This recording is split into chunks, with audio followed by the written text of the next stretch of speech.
विजी facts में आपका स्वागत है, जहां हम धरती के गर्भ के रहस्यों में डुबकी लगाएंगे और हमारे ग्रह को आकार देने वाली भूगर्भीय प्रक्रियाओं को जानेंगे।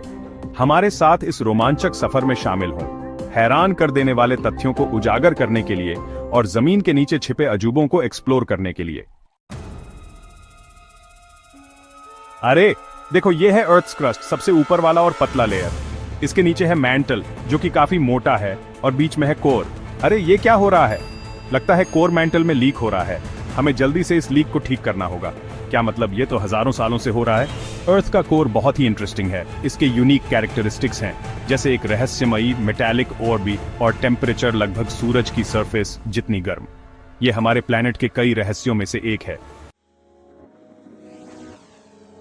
लगता है हमारे पृथ्वी का गर्भ गैस छोड़ रहा है। क्या यह हमारे लिए खतरा है? अगर कोई माचिस जलाएगा तो क्या यह फट जाएगा? ऐसा नहीं है। यह गैस एक रेयर आइसोटोप है जिसे हीलियम-3 कहते हैं। हीलियम-3 हीलियम का एक प्रकार है जिसमें आमतौर पर 2 न्यूट्रॉन्स की बजाय 1 न्यूट्रॉन होता है। ब्रह्मांड का ज्यादातर हीलियम-3 बिग बैंग के तुरंत बाद बना था, मतलब यह बहुत पुराना है। जैसे ही सौर मंडल विकसित हुआ, यह गैस पृथ्वी के गर्भ में फंस गई और कॉस्मिक इंपैक्ट से बच गई। अरबों सालों से ये गैस धरती के अंदर छुपी रही। हमें कुछ समय से पता है कि थोड़ी मात्रा में हीलियम-3 कभी-कभी सतह पर आ जाता है, लेकिन ये कैसे होता है, ये अभी तक साफ नहीं था। बैफिन आइलैंड पे बहुत पुराने लावा फ्लोज में हीलियम-3 और हीलियम-4 का अनुपात बहुत ज्यादा मिला, और ये एक बड़ी खोज थी। बैफिन आइलैंड कनाडा के आर्कटिक आर्चिपेलागो में है, जो कनाडा के एकदम दूर आर्कटिक आर्चिपेलागो में स्थित है। सबसे हैरानी की बात यह है कि जमीन पर हीलियम-3 का इतना ज्यादा अनुपात आज तक कहीं नहीं मिला। रिसर्च से पता चला कि हीलियम-3 काफी ज्यादा है, मतलब सोलर नेबुला, वो गैस और डस्ट का बादल जिससे हमारा सोलर सिस्टम बना, के वॉलेटाइल एलिमेंट्स पृथ्वी की मैंटल में तब से हैं जब से ये प्लैनेट बना था। ये डिस्कवरी लावा फ्लोज में हुई, जो लगभग 60 मिलियन ईयर्स पहले फूटा था, जब ग्रीनलैंड और नॉर्थ अमेरिका अलग हो रहे थे और नया सी फ्लोर बन रहा था। Forest Horton Woods Hole oceanographic institution से उनकी रिसर्च टीम ने रॉक्स में ऑलिवेन क्रिस्टल्स के अंदर ट्रैप्ड हीलियम को मेजर करने के लिए एडवांस्ड टेक्निक्स इस्तेमाल किए। ये क्रिस्टल्स मैग्मा के फूटने से पहले बने थे और हीलियम को प्रिजर्व कर लिया जैसे जैसे वो पृथ्वी के अंदर से ऊपर आ रहा था। वैज्ञानिकों ने करीब 10 मिलियन हीलियम-3 परमाणु हर ग्राम ऑलिविन में पाए, जो कि धरती के लिए बहुत ही ज्यादा है। धरती का कोर हीलियम-3 का भंडार है, जो कि पृथ्वी के बनने के समय से जमा है। समय के साथ थोड़ा थोड़ा करके ये गैस मेंटल कन्वेक्शन जैसे प्रक्रियाओं से मेंटल में जाता है, जहां पत्थर वाला अंदरूनी हिस्सा उबलते पानी की तरह घूमता और हिलता रहता है। मेंटल से ऊपर आने वाले मैग्मा प्लम्स अपने साथ हीलियम-3 लेकर आते हैं। जब मैग्मा फटता है तो ज्यादातर हीलियम वायुमंडल में चला जाता है, लेकिन कुछ लावा के अंदर क्रिस्टल्स में फंस जाता है, जिससे वैज्ञानिक बाद में इसके उत्पत्ति और गति का अध्ययन कर सकते हैं।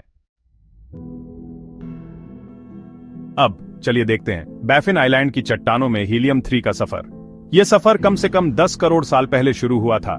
मेंटल प्लम्स के साथ हीलियम को सतह तक पहुंचने में शायद लाखों साल लग गए। इसका मतलब है कि हीलियम-3 हजारों सालों से धरती के कोर से लीक हो रहा है। यह भी बताता है कि हमारा ग्रह शायद एक सोलर नेबुला में बना था, जिसमें हीलियम-3 और दूसरी नोबल गैसें थीं। बैफिन आइलैंड धरती के अंदरूनी भाग का अध्ययन करने के लिए एक बेहतरीन जगह है, क्योंकि इसकी ज्वालामुखी चट्टानें पुराने लावा प्रवाह के अवशेष हैं, जो तब फूटे थे जब उत्तरी अटलांटिक खुलना शुरू हुआ था। रिसर्चर्स हेलीकॉप्टर से इस रिमोट आइलैंड पे गए, जहां ऊंची ऊंची क्लिफ्स और आइसबर्ग्स हैं और पोलर बेयर्स भी हैं। लोकल ऑर्गेनाइजेशंस ने टीम को एरिया एक्सेस करने में और एक्सपेडिशन के दौरान उनकी सेफ्टी इंश्योर करने में मदद की। कोर से हीलियम-3 लीक होने की डिस्कवरी से नए क्वेश्चंस उठते हैं कि अर्थ के अंदर और कौन से एलिमेंट्स हो सकते हैं। क्या वहां और भी लाइट एलिमेंट्स की सिग्निफिकेंट अमाउंट्स जैसे कार्बन और हाइड्रोजन हो सकते हैं?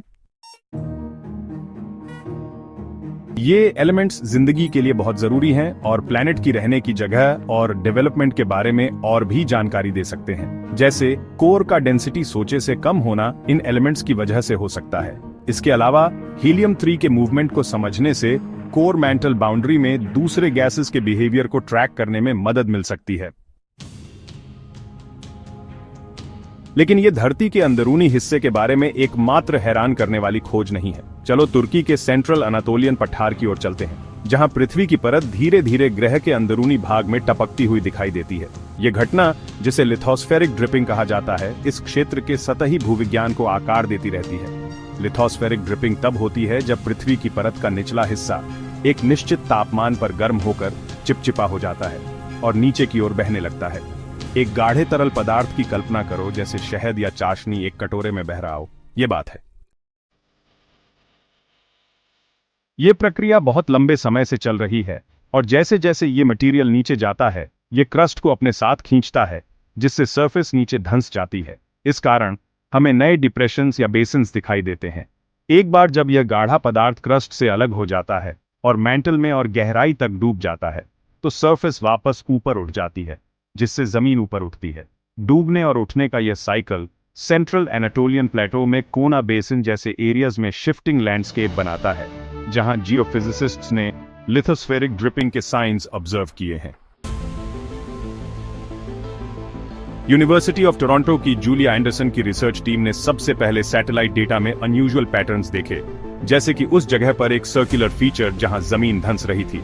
सरफेस के नीचे जियोफिजिकल डेटा देखने के बाद टीम ने अपर मैंटल में एक साइज्मिक एनोमली आइडेंटिफाई की और कोना बेसिन के नीचे एक थिकेंड क्रस्ट डिस्कवर किया। ये सब डेंस मटेरियल होने की तरफ इशारा करता है, जो शायद लिथोस्फेरिक ड्रिपिंग का रिजल्ट है। उनके मॉडल से पता चलता है कि कोना बेसिन अभी इस प्रोसेस के लेटर स्टेजेस में है, जबकि आसपास का सेंट्रल एनाटोलियन प्लेटो पिछले 10 मिलियन ईयर्स से ऊपर उठ रहा है। कोना बेसिन लगभग 1 इंच पर ईयर की दर से धंस रहा है। हालांकि ये कम लग सकता है, लेकिन उस जगह के लिए ये काफी ज्यादा है जो बाकी जगहों पर ऊपर उठ रहा है। पहले की स्टडीज ये शो करती हैं कि सेंट्रल एनाटोलियन प्लेटो पिछले 10 मिलियन ईयर्स में लगभग हाफ अ माइल ऊपर उठ गया है, शायद लिथोस्फेरिक ड्रिपिंग की वजह से। लेकिन कोना बेसिन की खोज से पता चलता है कि ये प्रोसेस कोई वन टाइम इवेंट नहीं है, बल्कि अलग अलग रीजन्स में कई बार हो सकता है। जिस इनिशियल ड्रिप से सेंट्रल एनाटोलियन प्लेटो बना, उसने बाद के इवेंट्स को स्टार्ट किया, जिससे कोना बेसिन बना। अपने मॉडल को वैलिडेट करने के लिए रिसर्चर्स ने एक लैबोरेटरी एक्सपेरिमेंट किया जो लिथोस्फेरिक ड्रिपिंग प्रोसेस को सिमुलेट करता था। उन्होंने अर्थ के लोअर मैंटल को रिप्रेजेंट करने के लिए एक टैंक को हाईली विस्कस सिलिकॉन पॉलीमर से भर दिया। अपर मैंटल के लिए मॉडलिंग क्ले का मिक्सचर यूज किया और क्रस्ट को सिमुलेट करने के लिए सिलिका सैंड में सिरेमिक स्फीयर्स डाले। ड्रिप को स्टार्ट करने के लिए अपर मैंटल लेयर में एक डेंस सीड डाला गया। अगले कुछ दिनों तक रिसर्चर्स ने देखा कि ड्रिप धीरे धीरे नीचे उतर रहा था। 10 घंटे में यह गिरना शुरू हो गया और 50 घंटे तक एक दूसरा ड्रिप शुरू हो चुका था। रिजल्ट्स ने कंफर्म किया कि क्रस्ट में हॉरिजॉन्टल मूवमेंट के बिना भी ड्रिपिंग प्रोसेस की वजह से सरफेस नीचे धंस गया और कोना बेसिन जैसा एक डिप्रेशन बन गया। इस एक्सपेरिमेंट ने दिखाया कि लिथोस्फेरिक ड्रिपिंग हॉरिजॉन्टल मूवमेंट्स के बिना भी वर्टिकल डिफॉर्मेशंस ला सकता है और यह कि एक इवेंट और ड्रिप्स ट्रिगर कर सकता है जो अर्थ सरफेस को बदल देते हैं। यह डिस्कवरी हमारी अंडरस्टैंडिंग को बढ़ाता है कि कैसे अर्थ क्रस्ट लंबे समय तक बिहेव करता है और कैसे टेक्टोनिक प्रोसेसेस लैंडस्केप की शेप बना सकते हैं।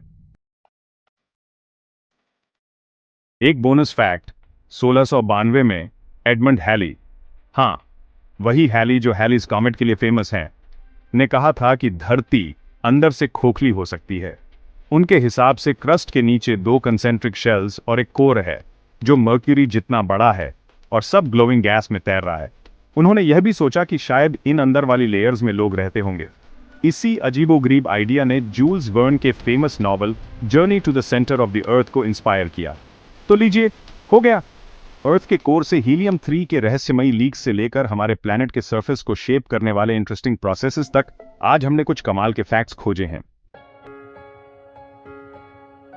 अगर आपको धरती माता की गहराइयों का यह सफर अच्छा लगा तो एक थम्स अप जरूर दीजिएगा और अपने दोस्तों के साथ शेयर भी कर दीजिएगा। और भी नई डिस्कवरीज और इंसाइट्स के लिए विजी फैक्ट्स को सब्सक्राइब करना ना भूलें और अपनी स्क्रीन पर आ रहे वीडियोस पर क्लिक करें। एक्सप्लोर करते रहिए और क्यूरियस बने रहिए। अगली बार तक।